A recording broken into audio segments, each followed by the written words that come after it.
بسم اللہ الرحمن الرحیم۔ السلام علیکم محترم سامعین، شب برات کی رات امام علی علیہ السلام عشاء کی نماز کے بعد گھر کی طرف جا رہے تھے۔ انہوں نے دیکھا کہ ایک شخص راستے میں رضائی اوڑھ کر سو رہا تھا۔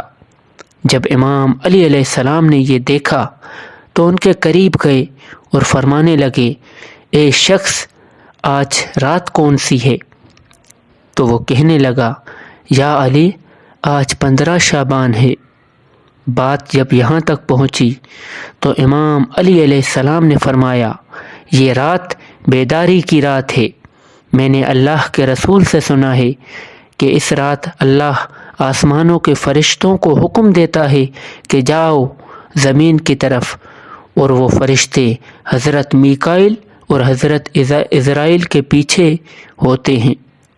حضرت میکائیل اور حضرت عزرائیل ہر گھر میں آتے ہیں، کیونکہ اللہ کا حکم ہوتا ہے کہ اس رات اگر کوئی میرا بندہ اپنے گناہوں کی پچھتائے اور مجھ سے آنے والے وقت میں اچھے اعمال کا وعدہ کرے تو میکائیل اس کی تقدیر میں ترامیم کر کے آنے والے سال میں زیادہ سے زیادہ رزق اور فراوانی لکھنا، اور اللہ کا عزرائیل علیہ السلام کے لیے حکم ہوتا ہے کہ اے عزرائیل، ہر گھر میں جا کے دیکھ کہ آنے والے سال میں جس گھر میں جو مرنے والا ہے اسے بتا دے کہ بیدار ہو کر اپنے اللہ کی عبادت کرو، کیونکہ باقی اس کی زندگی میں اتنی سانسیں اور اتنی دھڑکنیں موجود ہیں۔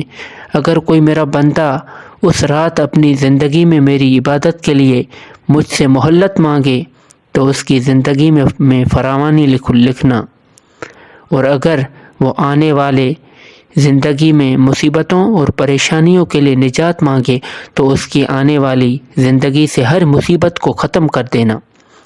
اے شخص، اس رات تمہارے پروردگار کا حکم ہوتا ہے کہ اے فرشتو، جاؤ ہر گھر میں نگاہ ڈالو، آج کی رات کسی بھی انسان کی کوئی بھی دعا رد نہ ہو پائے۔